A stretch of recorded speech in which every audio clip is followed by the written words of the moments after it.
The City of St. Louis's Business Assistance Center, next on City Corner.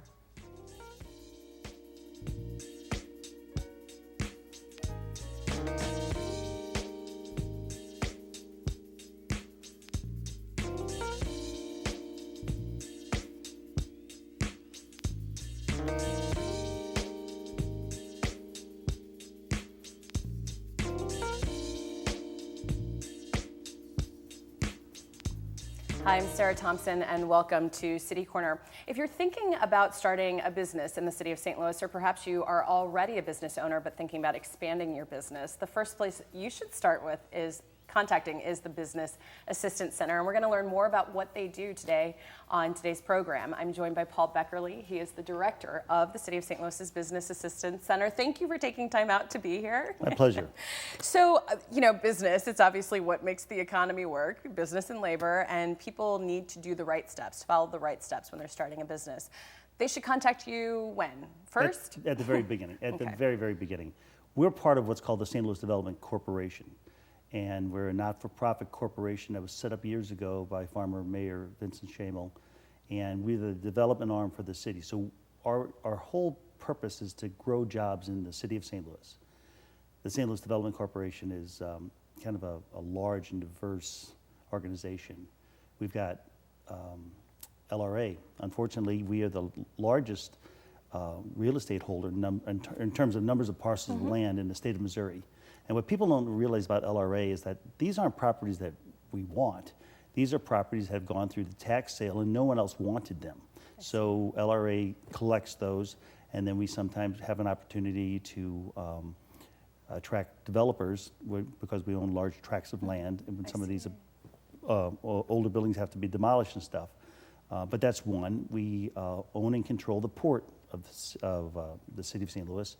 And it's, I think, the third largest inland port in the United States. We are LCRA, and that would be the people that put together your, thinking two things, either TIFs or your tax abatements. Okay. And we also have, business development specialists. We've got commercial district specialists. We've got quite a few people. So of the whole economic development pie, I'm just one little wedge called business assistants. And a lot of people see that name and see that title, and it's just too big. They didn't know what else to call it, but we are the Business Assistance Center. And so we try to get people to contact us first, only because there are different steps to go through to get a business license and get a business license and permitted properly in the city of St. Louis. And we just want to make sure the business owner puts those steps in the right order. Right.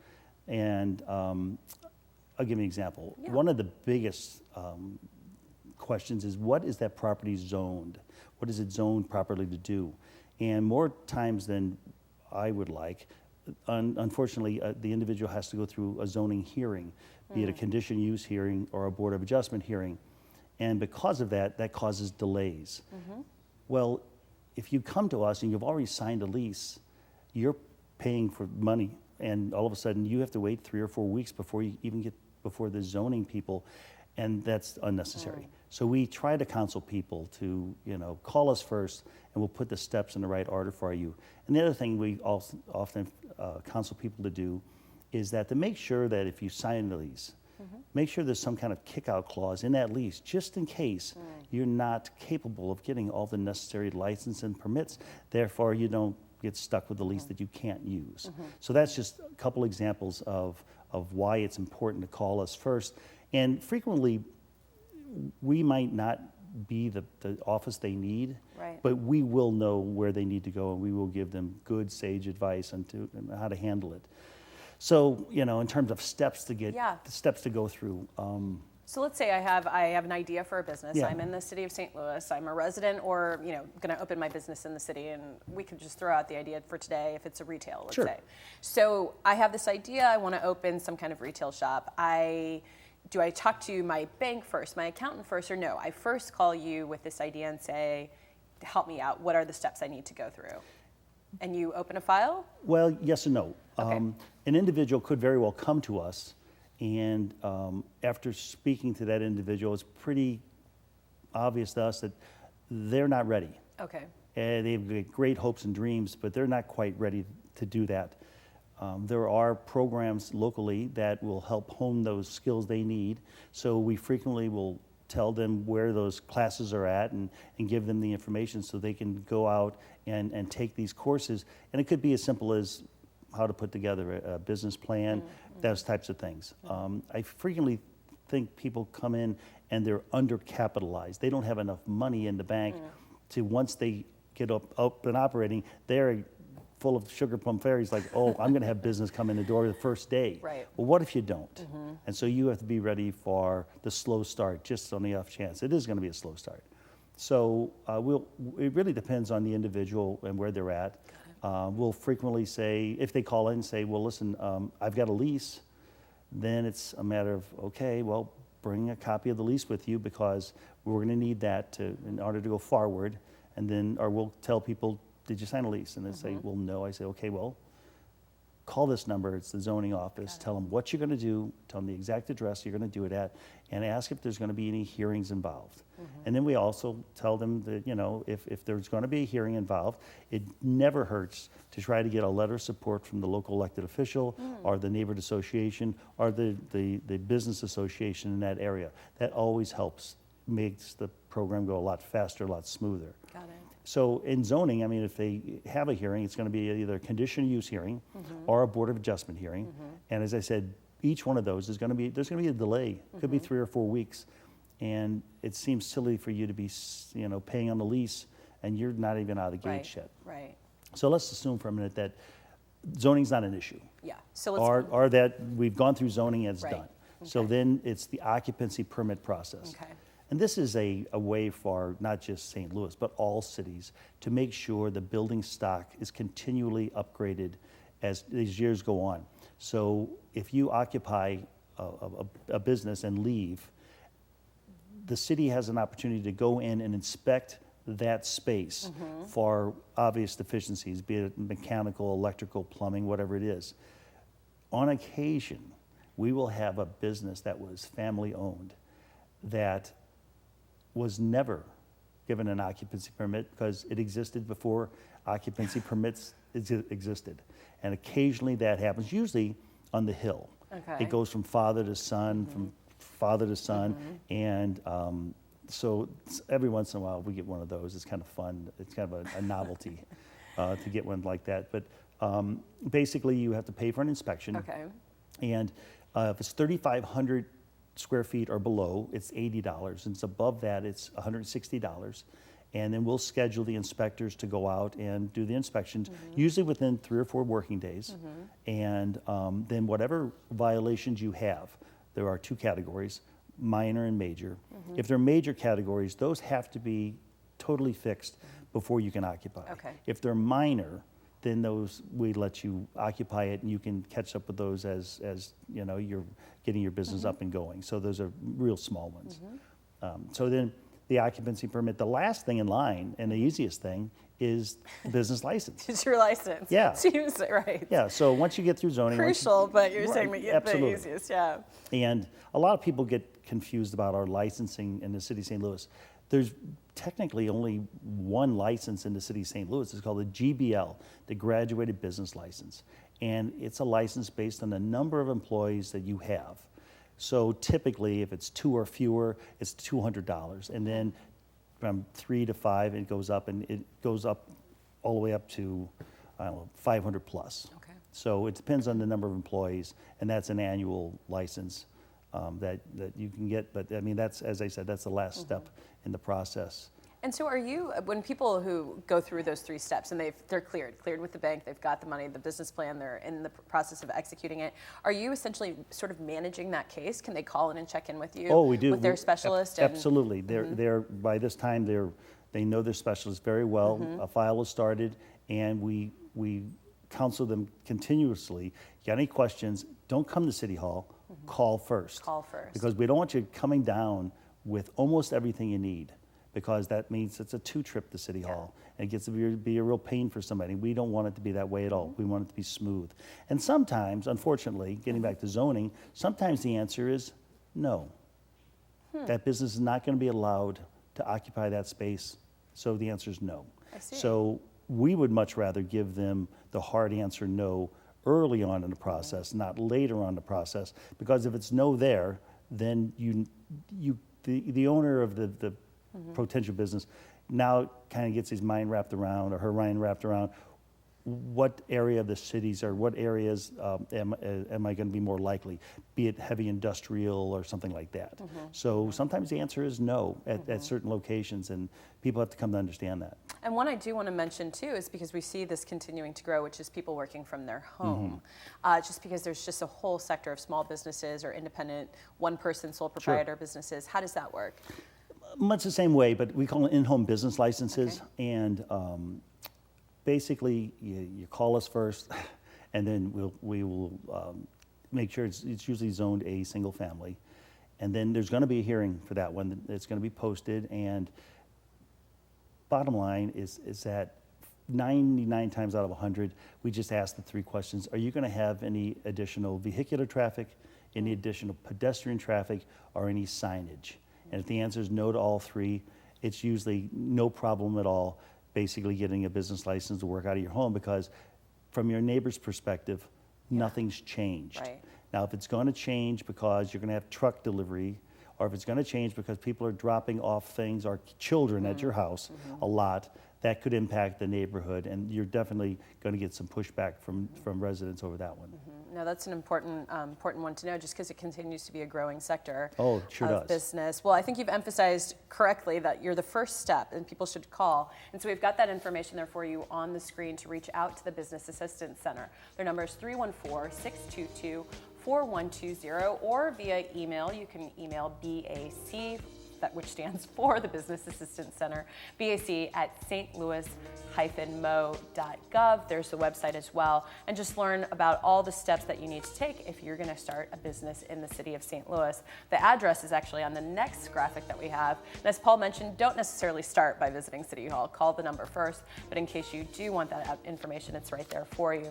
We're going to take a quick break, but we're going to have more and learn more about some of the other services that the Business Assistance Center provides, so please stay with us. We'll be right back.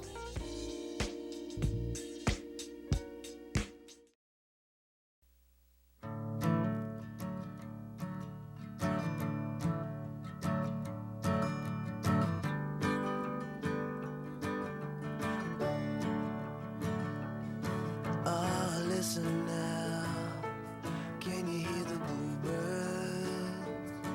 Oh, look up now, can you feel the sun?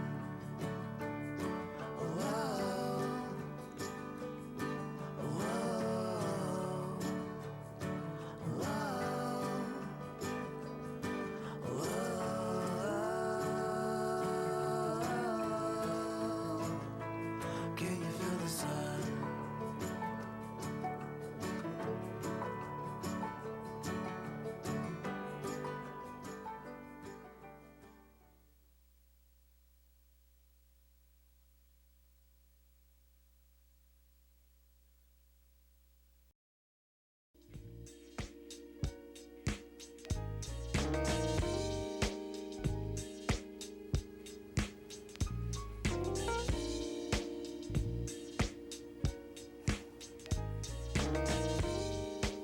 Hi, I'm Sarah Thompson, and welcome back to City Corner. On today's program, we're talking about the City of St. Louis's Business Assistance Center. And again, I'm joined by the director, Paul Beckerle. Thank you again for being here. My pleasure. And no, this is really informative, and I think a lot of people, this really goes through sort of the services that you provide and the steps that you should go through. Now, we're going to go into some of the other functions and services that you do, but if people are actually doing a rehab to a building, they should still reach out to you. Is that correct? Well, it depends. If it's a large rehab, or if they're building even new construction, one of the services that we offer with the building division is called a preliminary design review. So if it's a large enough project, we'll get a hold of the architect and have them stop drawing when they have site plans, floor plans, and elevations. That will be enough information for them to come in, tell us about the project. Every person in City Hall is ever going to review those plans is sitting at the table. And by doing that, we just make sure they're going in the right direction with all the existing codes that we have in our building division. And they'll be assigned to a plan examiner. And when they're done drawing, they'll make an appointment with the plan examiner, and there's a real good chance they'll get all the permits that day. That's one of the 2 services, and that depends on it's got to be a large project for that. The other part of the Business Assistance Center, we have 2 members of the cultural resource staff, and they occupy space. They switch on and off on different days. But those, for the people listening, that's preservations. That's a historic people. So if you live in Lafayette and you want to put a fence up, you have to go through cultural resources to get their permission to put up a fence, depending on what type of fence it is. If it's wrought iron, the chances are probably pretty good. If it's chain link, maybe not so good. I don't know. Right. But they're there, and they do a lot of stuff right at the desk. They sign off on a lot of things right there. But once again, if it's complicated or involving a very historic building, it might then have to still be routed through their offices over at 1520 Market. But a lot of times the building division send people down, and it's just for those little things, like I'm putting a fence up and this is what it's going to look like. And they tell them, okay, well, next time we need pictures or detailed drawings or something like that. But that has been a very, very successful part of expanding what our office is capable of doing. No, that's really interesting. I keep coming back as you're talking because there's so many steps, right, to go through, but it's all very comprehensive, and we were emphasizing for your office to be the first stop, the first phone call. I guess the question is, is somebody who is a business owner, are they actually aware of all this? I mean, do they know these steps? Who is the one to give them that information, or is it really like more and more pushing out the public message of go to the Business Assistance Center first if you're starting a business? Does that kind of make sense? I guess I'm wondering, does the bank tell you this information? Like, who tells you this information, or does the business owner himself or herself have to go in search of it through the city? We've done a really good job of keeping our light underneath the bushel basket, unfortunately. There's no budget really to advertise the Business Assistance Center, and I wish there was. Yeah. There are cardboard posters at the entrance at every door in City Hall as you walk in. Business Assistance Center, room 421, right there. But they don't know to come to City Hall to begin with, because a lot of cities don't offer this type of service. And we have for a good many years. And I've got a really good staff. They really know, as I said, they know the process. And it's their job to get people through the process as quickly and as efficiently as possible. And sometimes we're very successful, and sometimes we're not. Right. And it really depends on the complexity of it. And we hold your hand to one or two things: either you're licensed, permitted, and out the door, or you've just decided, I can't do this, or I don't want to do this. Yeah, but it's comprehensive, all the Right. things that you do provide. Let's talk about with your position, obviously as the director, you're managing the office. You have such an interesting background that would require another show. We probably can't get into all of it, but talk about your position and sort of what you're doing, not just on the day-to-day, but sort of what you see for the future too with the center. Technically, my job title, I'm the ombudsman for the business community. So my staff and I, when someone comes into City Hall, we represent that business. We don't represent City Hall. We don't even work for the city, technically. We're with the St. Louis Development Corporation. And a lot of people don't get that, that I don't get a city paycheck. I'm not in the city pension system or anything like that. So we go to bat for the businessmen to whoever in City Halls, giving them an answer they don't like. And not infrequently, I'll be asked by a member of the Board of Aldermen to reach out to a particular business that's encountered some kind of glitch and try to resolve it, try to get the two parties together and kind of walk through it. Sometimes somebody will have missed paying a tax. They're paying almost everything, but they didn't quite, one fell through the cracks. And so we try to mitigate that by getting the parties together and kind of walking through. Was there a real deliberate attempt, or was this just one of those things that they changed accountants or whatever, and it was one of those innocent things? So we represent the businessmen, and that's what I do. I'm the guy they come to when someone wants to do the it's like, no, you can't do that there. They're never going to let you do that. But I'll show you the process, but I think the answer is going to be no. Right. So I give them the no's early as opposed to the no's late. Yeah, but it's a service that's needed because we want business in the city. Oh, absolutely. And we want to grow the economy Absolutely. and continue.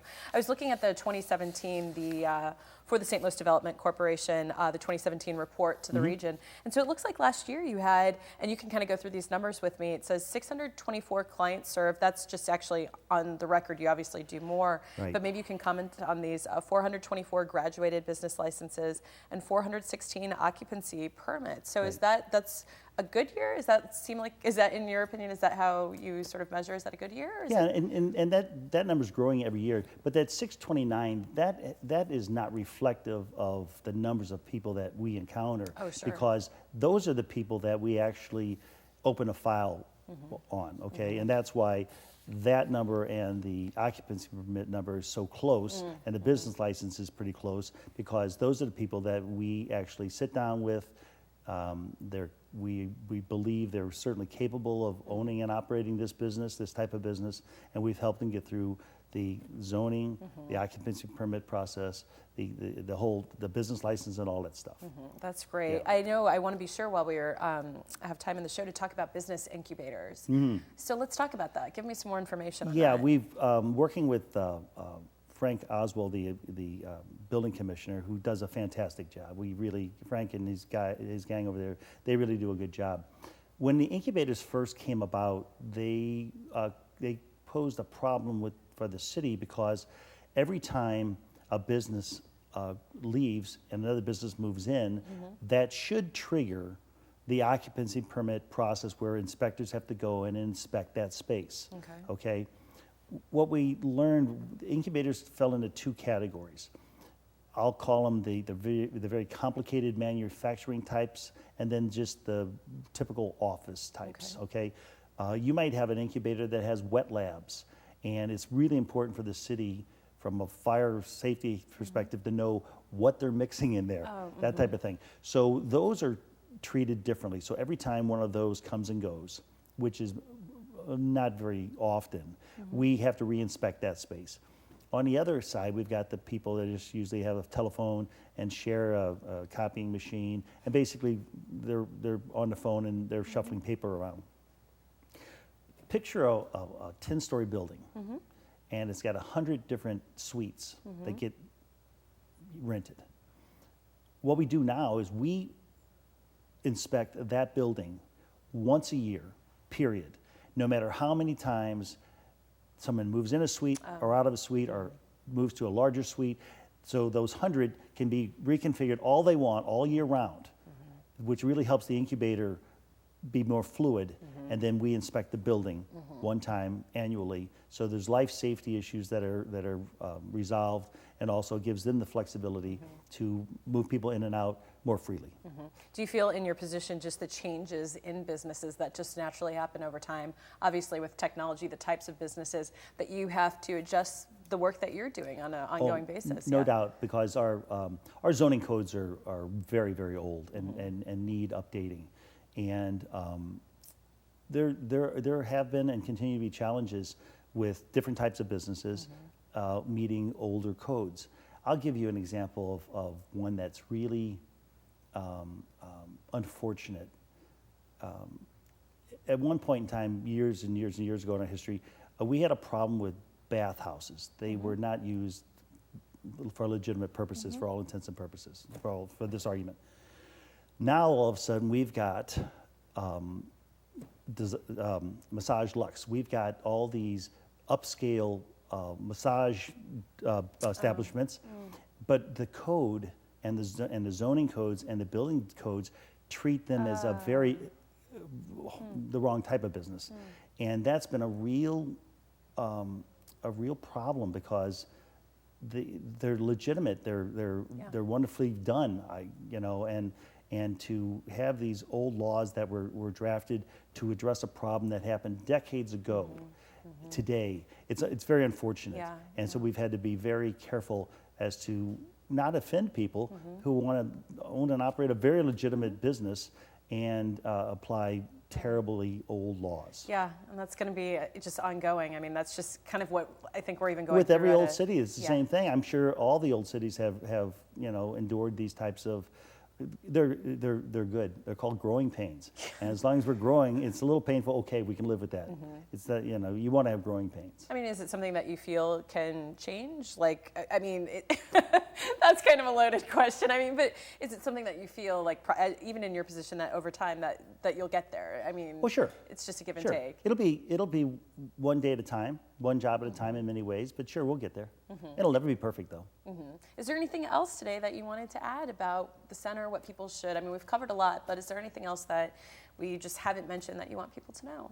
I just want them to know that we're in their corner. We're there for them, and we want them to succeed.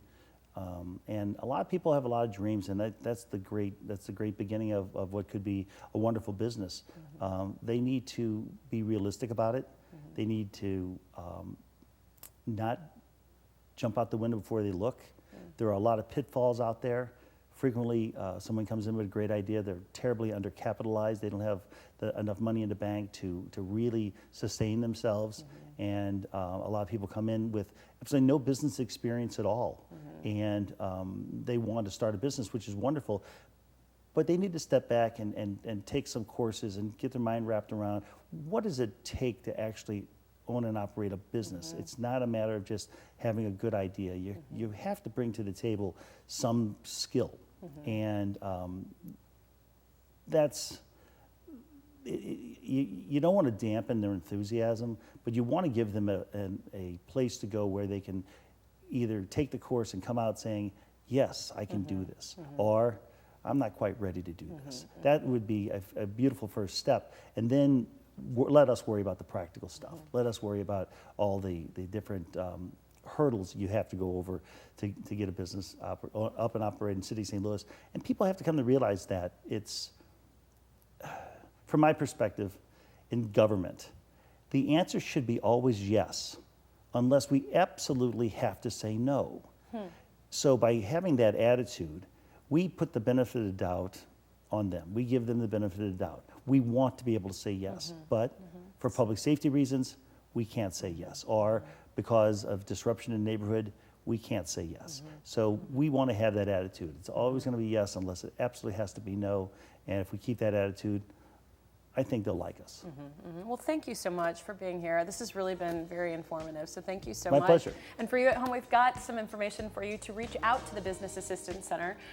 You can call the number 314-622-4120, email BAC@stlouis-mo.gov, or visit the City of St. Louis's website, and it'll take you through, once you get to the economic development portion of the site, it'll take you there to the Business Assistance Center. Again, there's the address. It's at City Hall, 1200 Market Street, room 421. But as we've been saying for most of the show, first call. Just continue just to be, the phone number is the first place you should start. Thank you again, Paul. My pleasure. And thank you at home for watching, and keep it right here on STL TV Experience St. Louis.